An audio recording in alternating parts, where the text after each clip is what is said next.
मेरे प्यारे बच्चों, हमने समास का टॉपिक पूर्ण कर लिया है और उसकी प्रश्नोत्तरी को भी हमने बारीकी से समझा। एक एक प्रश्न को हमने बारीकी से देखा है उसमें, और आपकी जो पढ़ाई है उसको धार देने के लिए ही वो प्रश्नों का चयन किया गया है।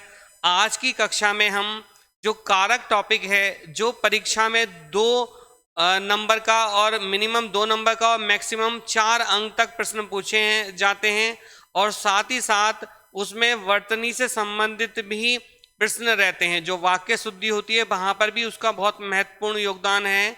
तो उसकी आज बारीकी को हमें समझना है और एक एक टॉपिक के जो संबंधित बिंदु हैं उस पर हमें चर्चा करनी है। मैं टीएसए क्लासेस के प्लेटफॉर्म पर आपका अवनीश कुमार हृदय की असीम गहराइयों से स्वागत करता हूं। और आज जो कारक का टॉपिक हमारे उस पर है, कारक क्या होता है, ठीक है, तो इसे हम जानेंगे। पहले थोड़ा संस्कृत की तरफ जाएंगे, फिर हम हिंदी में लेकर आएंगे उसको। तो क्री प्लस ऋणुल प्रत्यय के योग से हमारा कारक बनता है। क्री प्लस ऋणुल प्रत्यय के योग से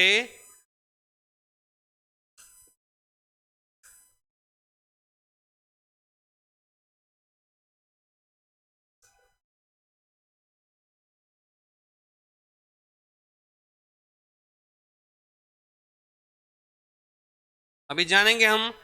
क्री प्लस ऋणमुल प्रत्यय के योग से हमारा कारक बनता है। ये संस्कृत के अकॉर्डिंग है। यहाँ से भी क्वेश्चन आपसे पुट ऑफ हो सकता है कि ये किनके योग से बनता है। तो क्री प्लस ऋणमुल प्रत्यय के योग से कारक हमारा बनता है। इसकी जो परिभाषा है, क्रियाम करोति इति कारकम। क्रियाम करोति इति कारकम अर्थात क्रिया को करने वाला कारक है, यानी कि क्रिया किसके द्वारा संपादित हो रही है वो ही हमारा क्या है, कारक है। ठीक है, अब हम आगे इसको जाने, इसकी परिभाषा को और देखें। ये संस्कृत के अकॉर्डिंग थी। अगला हम देखें इसको। दूसरी परिभाषा हमारी कह रही है कि क्रिया के साथ संज्ञा या सर्वनाम के संबंध को, क्रिया के साथ संज्ञा अथवा सर्वनाम के संबंध को हम कारक कहते हैं। क्या कहते हैं उसे बेटा? हम कारक कहते हैं। और अगर हम इसको थोड़ा सा और जाने, हम और समझें, मैं अपने शब्दों में इसको प्रयोग कर रहा हूं, आपको बताने का प्रयास कर रहा हूं कि वाक्य में प्रयुक्त शब्द आपस में संबद्ध होते हैं। असंबद्ध होने पर उनका अर्थ ही उलझ कर रह जाएगा। उसी अर्थ की सार्थकता को लाने का कार्य वाक्य में कारक करते हैं। जैसे मैं यहाँ पर एक उदाहरण लिख रहा हूं आपके सामने, एक उदाहरण लिख रहा हूं। कविता, लेखराज, पुस्तक दी। कविता, लेखराज, पुस्तक दी। तो देखो यहां पर ये वाक्य अपना अर्थ स्पष्ट नहीं कर पा रहा है। अगर मैं इसको इस टाइप से लिख दूं, कि कविता ने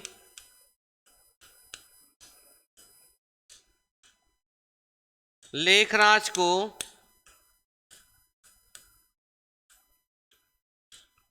पुस्तक दी, कविता ने लेखराज को पुस्तक दी। तो देखो यहाँ पर जो है हमारा एक तो ने है, ने हमारा चिन्ह है, और एक को है। इसके लगाने से वहाँ पर हमारा अर्थ स्पष्ट हो गया है वाक्य का। तो इसे हम कारक के रूप में भी समझ सकते हैं। अब ये क्या कारक है बच्चों, क्या चीज है, उसको हम देखेंगे। यानी कि क्रिया के साथ संज्ञा या सर्वनाम के संबंध को हम क्या कहते हैं, कारक कहते हैं। अब यहाँ पर जो है कविता जो है, यहाँ पर क्या है हमारा, कविता जो है बच्चों, यहाँ पर कविता जो है यहाँ पर क्या है, हमारा कर्ता है। क्या है बेटा? हमारा कर्ता है। और लेखराज को पुस्तक दी। अब पुस्तक दी तो यहाँ पर क्या है, पुस्तक दी। पुस्तक दी का भाव जो निकल के आ रहा है वो हमारा कर्म को इंगित कर रहा है। तो यहाँ पर हमने देखा कि यहाँ पे कारक का समन्वय यहाँ पर होता हुआ दिखाई दे रहा है, ने चिन्ह के साथ में और को के साथ में। आगे अगर हम देखें, आगे अगर हम जाने तो हम इसको और समझते हैं कि वन से आकर वन से आकर राम ने सीता के लिए लंका में रावण को बाण से मारा था, बाण से मारा था। तो इस वाक्य में मारना क्रिया को संपादित करने वाला कौन है? राम है। यानी कि वाक्य में जो राम है, राम ने, तो ये यहाँ पर क्या हो जाएगा? हमारा कर्ता हो जाएगा। ठीक है, क्या है? कर्ता है, और कर्ता का चिन्ह क्या होता है? हमारा ने हो जाता है। ठीक है, अब यहाँ पर हम और देखें, वन से आकर अलग होने का बोध हो रहा है। तो यहाँ पर ये जो बोध कर रहा है हमारा, क्या कर रहा है? अपादान का बोध करा रहा है। किसका कर रहा है? अपादान का कर रहा है, अलग हो रहा है।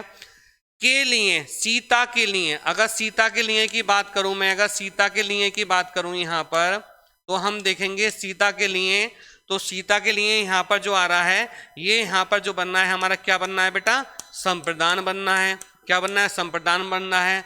और लंका में तो लंका में यहाँ पर क्या बनना है? ये हमारा अधिकरण बनना है, अधिकरण बनना है। कैसे बनना है मैं अभी इसको समझाऊंगा। रावण को तो यहाँ पर ये क्या बनना है? हमारा कर्म बनना है। क्रिया का प्रभाव किस पे पड़ रहा है? रावण पे पड़ रहा है, तो यहाँ पर क्या बनना है? कर्म बन जाएगा। अब बाण से मारा, अगर बाण नहीं होगा तो रावण नहीं मारा जाएगा। तो यहाँ पर बाण से जो है ये शब्द जो है हमारा, अगर इस शब्द की बात करूं मैं, ये बाण से जो है ये हमारा जो बनना है, ये क्या बनना है? हमारा करण बनना है। क्या बनना है? हमारा करण बनना है। तो यहाँ पर हम देखें, एक तो कर्ता कारक प्रयुक्त हुआ है वाक्य में। कभी कभी परीक्षा में आपसे जो पूछता है बेटा, वो एक सेंटेंस दे देगा, उसमें पूछेगा कि कितने कारक प्रयुक्त हुए हैं, संख्या दे देगा 4, 5, 6 या 8। तो वहाँ पर आपको देखना होता है कि कैसे कैसे क्या वाक्य बना है, बड़ा वाक्य तो नहीं है। तो यहाँ पर देखो, हमारा एक कारक हमारा कर्ता ने, ठीक है, 2, ठीक है, फिर 3, फिर 4, फिर 5, फिर 6, ठीक है, 6 कारक यहाँ पर आपसे पूछे जा रहे हैं। इसमें 6 कारकों का समन्वय हो रहा है। ठीक है, 6 कारकों का समन्वय यहाँ पर हो रहा है। ठीक है, 6 कारकों का संबंध यहाँ पर हो रहा है। अब आगे हम थोड़ा सा देखें, इस वाक्य में मारना क्रिया को संपादित करने वाला, मतलब जिसके द्वारा संपादित हो रही है, वो क्या है? राम है। अतः राम यहाँ पे क्या है बेटा? कर्ता कारक है। राम ही इस वाक्य में क्या था? कर्ता कारक है। और अगर हम दूसरा देखें कि क्रिया का प्रभाव जिस पर पड़ता है, वह कर्म होता है। और मारना क्रिया का प्रभाव किस पर पड़ रहा है? रावण पर पड़ रहा है। किस पर पड़ रहा है बेटा? मारना क्रिया जो है हमारी, ये जो मारना क्रिया है, इसका प्रभाव जो पड़ रहा है किस पे पड़ रहा है? वो रावण पर पड़ रहा है। तो रावण यहाँ पर जो है हमारा, वो क्या है? हमारा कर्म है। रावण यहाँ पर क्या है? कर्म है। तो यहाँ पर 2 हमारे बनकर आ गए। अगर हम और आगे इसको समझें और देखें, अगर हम क्रिया के संपन्न करने में या संपन्न कराने में अत्यधिक जो सहायक है, यानी संपन्न कराने में, वो क्या है? करण कारक कहलाता है। यहाँ मारने की क्रिया में अत्यधिक सहायक क्या है? बाण है। बाण से तो मारा है, अतः यहाँ पर बाण जो है कर्ण कारक है। और ये ध्यान रखना है बेटा कि कर्ण कारक जो होता है हमारा, वो साधन के रूप में होता है। अगर साधन नहीं होगा, कार्य नहीं होगा, जैसे मैं कहूँ कि मजदूर कुल्हाड़ी से वृक्ष काटता है, मजदूर कुल्हाड़ी से वृक्ष काटता है, तो कुल्हाड़ी वहां पर क्या है? आपका साधन है। कुल्हाड़ी क्या है बच्चों? आपका साधन है। और अगर मैं कहूं कि माताजी चाकू से सेब काटती हैं, माताजी चाकू से सेब काटती हैं, तो वहां पर चाकू क्या है? साधन है। अगर चाकू नहीं होगा तो सेब नहीं काटा जा सकता। तो यहाँ पर भी कर्ण का समन्वय बन रहा है। अगर चौथे पॉइंट्स को हम देखें, उसको समझें, अगर हम चौथे पॉइंट्स को समझें, तो सीता के लिए रावण मारा गया, अतः सीता संप्रदान कारक है। सीता क्या है? संप्रदान कारक है। और वन अपादान कारक है। वन में ही तो मारा था, तो वन क्या है? यहाँ पर अपादान कारक बन जाएगा। मारने की क्रिया लंका में पूर्ण हो रही है, मारने की क्रिया क्या हो रही है? वन से आकर, तो यहाँ पर अपादान कारक था। मारने की क्रिया लंका में पूर्ण हो रही है, मारने की क्रिया लंका में पूर्ण हो रही है, यानी कि मारने की क्रिया जो संपूर्ण जो हुई है वो कहाँ हुई है, लंका में हुई थी। तो लंका वहां पर क्या है हमारा अधिकरण कारक बनेगा, लंका क्या बनेगा हमारा अधिकरण कारक बनेगा। तो हमने यहाँ पर जाना, हमने यहाँ पर इसको जाना कि क्या का किसका क्या बनना है।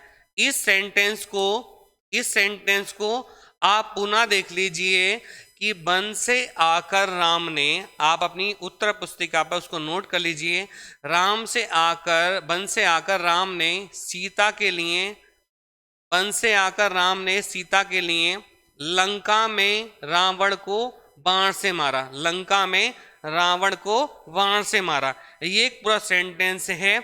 अब इसमें आपको कितने कारक प्रयुक्त हुए हैं उनको ढूंढना है, ठीक है। नीचे स्पष्टीकरण दे रखा है, अगर कहीं पे आपको प्रॉब्लम हो तो आप वहां पर उसको देख सकते हैं, ठीक है। और एक चीज आपको और देखना है बेटा, एक चीज आपको और समझना है कि वाक्य में आपके एक से अधिक कारक चिन्ह भी हो सकते हैं। तो परीक्षा में अगर आपसे पूछा गया होगा तो या तो वो डार्क बोल्ड बना हुआ होगा जिसमें पूछा गया होगा, या फिर उसको रेखांकित कर दिया होगा, तो आप वहां पर उसको आंसर देना है।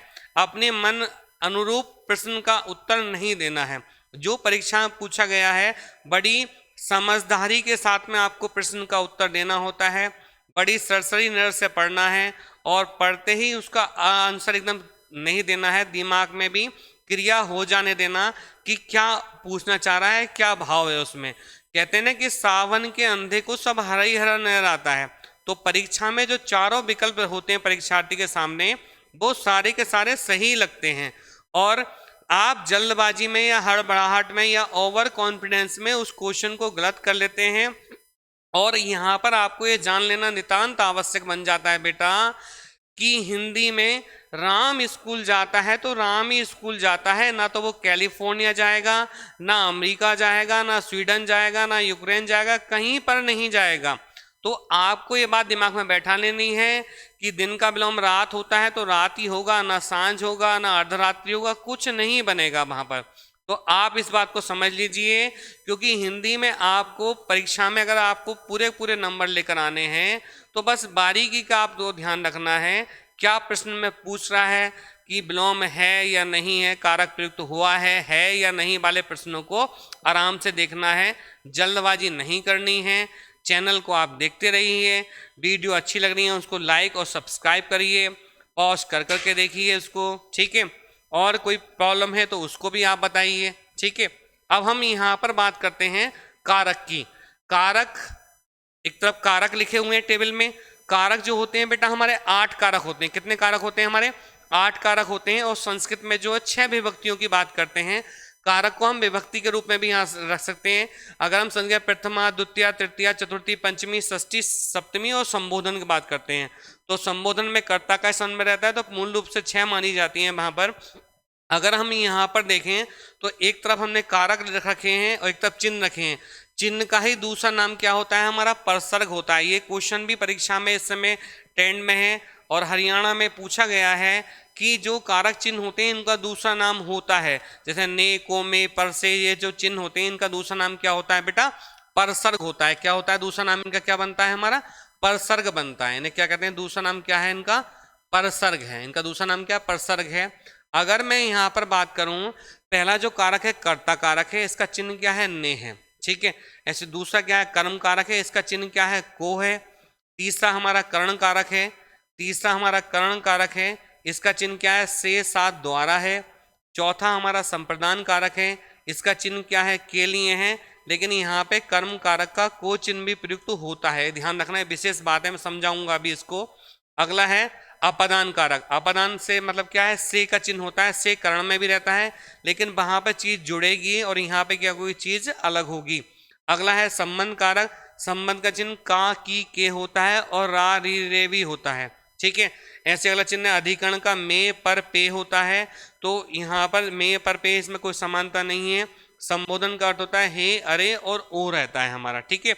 ये कारक है और चिन्ह है। लेकिन इसको समझने के लिए आपको इसके संबंध को जानना होगा कि कर्ता क्या होता है वाक्य में, तो मैं यहां बता रहा हूं जो काम करे,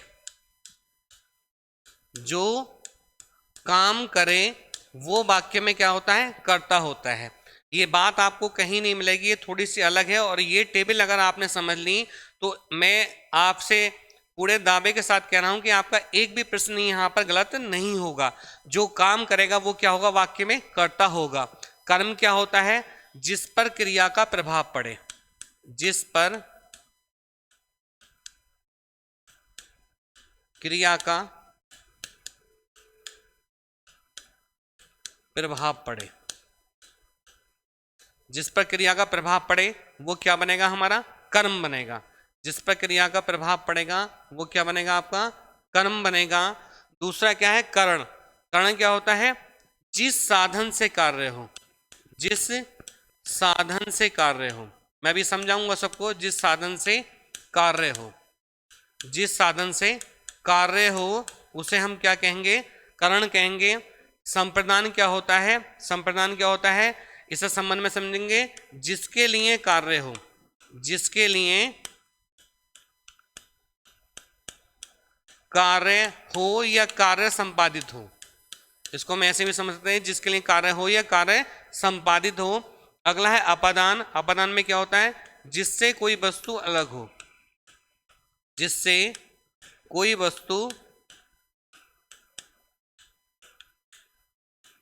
अलग हो। इससे वस्तु के अलग होने का बोध होगा, इसमें वस्तु अलग होगी। संबंध क्या होता है, जिससे संबंध सूचित हो, जिससे संबंध सूचित हो, यानी कि संबंध बताया जाए, जिससे संबंध सूचित हो, संबंध को बताया जाए। ठीक है। अधिकरण क्या होता है, कार्य संपादित करने का आधार, होने का आधार, यानी कि अधिकरण कारक में आधार दे रखा होता है, आधार होता है। ठीक है। आधार क्या होता है मैं भी वाक्य से बताऊंगा। संबोधन होता है बेटा जिसको पुकारा जाए, जिसको पुकारा जाए वो क्या होता है, हमारा संबोधन कारक होता है। जिसको पुकारा जाएगा वो क्या बनेगा, हमारा संबोधन कारक बनेगा। अब मैं थोड़ा सा इसको यहाँ पर बता देता हूँ आप लोगों के लिए, इसको थोड़ा समझ लीजिए कि ये टेबल बनी हुई है। अब मैं इसको समझा रहा हूँ कि कर्ता क्या होता है। कर्ता क्या होता है, जो काम करे, जो काम करे वो क्या होगा, कर्ता होगा वाक्य में। कर्म क्या होता है, जिस पर क्रिया का प्रभाव पड़े, जिस पर क्रिया का प्रभाव पड़े वो कर्म होगा। करण क्या होगा, जिस साधन से कार्य हो, जिस साधन से कार्य निष्पादित हो उसे क्या कहेंगे, करण कहेंगे। संप्रदान में क्या होगा, जिसके लिए कार्य हो या कार्य किया जाए। अपादान में क्या होगा, जिससे कोई वस्तु अलग हो, जिससे कोई वस्तु अलग हो। संबंध में क्या होगा, जिससे संबंध सूचित हो, जिससे संबंध को बताया जाए। और संबंध को कैसे बताया जाए, कि जैसे मैं कहूं कि राम दशरथ के पुत्र थे, राम दशरथ के पुत्र थे, तो के शब्द वहां पर आ गया। ठीक है। लव राम का पुत्र था, लव राम का पुत्र था, तो का शब्द आ गया, संबंध बता रहा है वहां पर। ठीक है। तो यहाँ संबंध का बात है। अधिकरण का होता है कार्य संपादित होने का आधार, कार्य संपादित होने का आधार के कार्य वहां पर किया जा रहा है। जैसे मैं कहूं कि मेज पर किताब रखी है, मेज पर किताब रखी हुई है, तो मेज वहां पर क्या है बच्चों, आधार है, तो उसके ऊपर रखी हुई है। जब तक आधार नहीं होगा कार्य संपादित नहीं होगा। जैसे मैं कहूं कि छत पर स्टूल रखा है, तो छत क्या है, आधार है। मैं कहूं दीवार पर छिपकली है, तो दीवार क्या है वहां पर, आधार है। मैं कहूं कि दीवार पर बोर्ड है, तो दीवार क्या है वहां पर, आधार है। मैं कहूं जेब में पेन है, तो जेब क्या है वहां पर, आधार है। मैं कहूं बाल्टी में पानी है, तो बाल्टी क्या है बेटा, वो आधार है, उसका क्या है, आधार है। अगला है संबोधन कारक, जिसको संबोधित किया जाए, जिसको संबोधित किया जाए या पुकारा जाए वो क्या होता है, हमारा संबोधन कारक होता है। ठीक है। वो क्या होता है, हमारा संबोधन कारक होता है। जैसे मैं कहूं, अरे भरत तुम कैसे आए, अरे भरत तुम यहाँ कैसे आए या तुम कैसे आए, तो यहाँ पर क्या है, पुकारा जा रहा है, संबोधित किया जा रहा है, ठीक है, उसको बताया जा रहा है।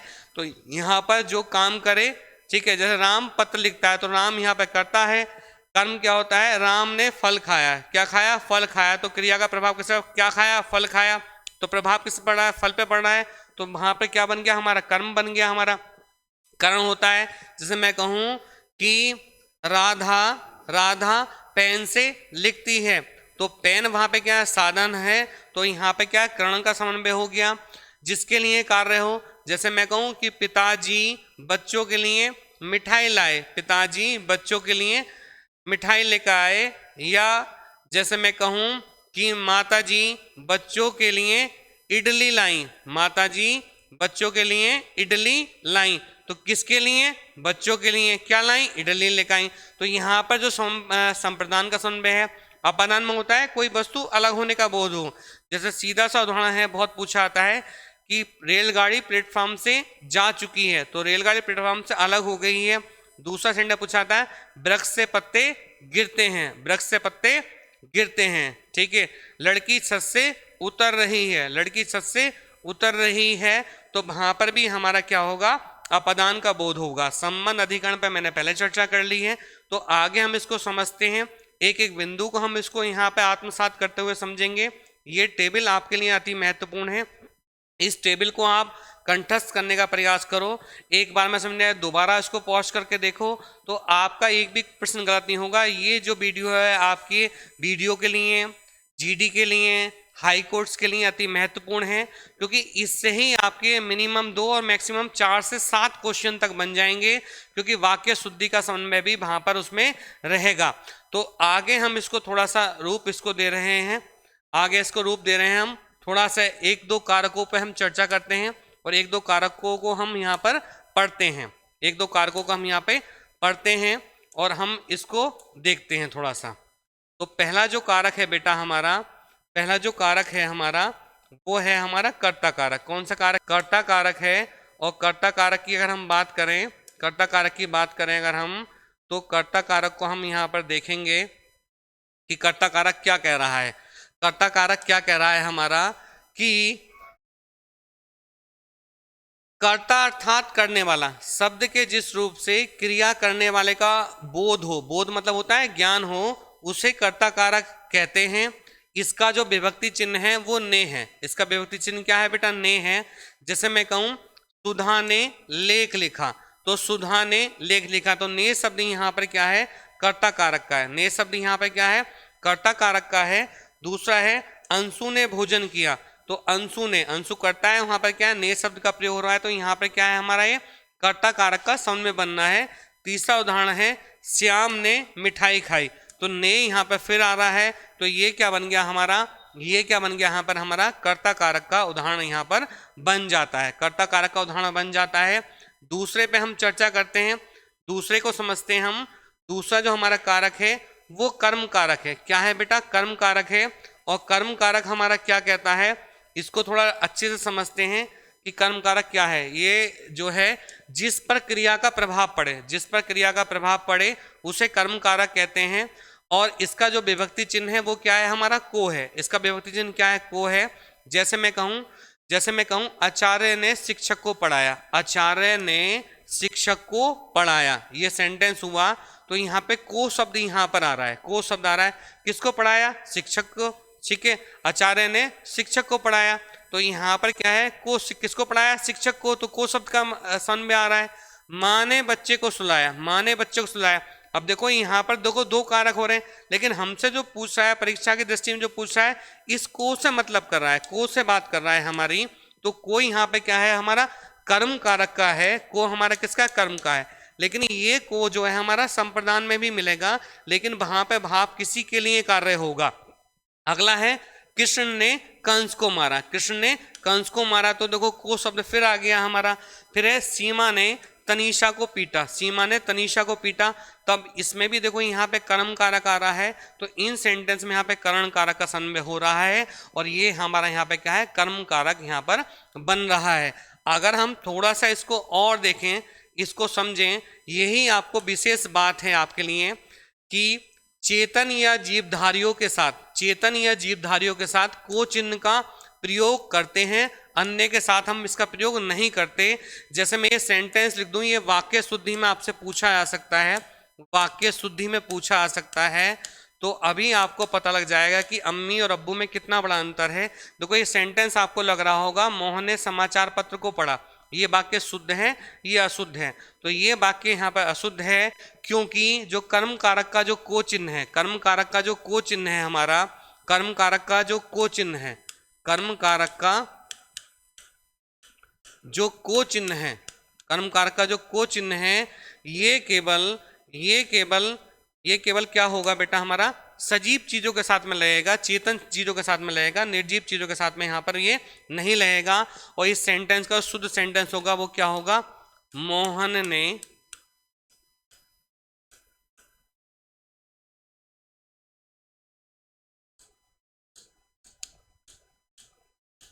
समाचार पत्र पढ़ा। तो यहाँ पर को शब्द का समन्वय नहीं होगा, तभी ये वाक्य शुद्ध होगा। और इससे पहले सेंटेंस में हम देखा वो रहेगा। तो वीडियो को ज़्यादा लाइक और सब्सक्राइब करें, टेबल को अच्छे से आप देखें और आप इसको आत्मसात करते हुए पढ़ें। आपको एक नई धार यहाँ पर मिलेगी। और लोगों तक इस वीडियो को पहुँचाएं।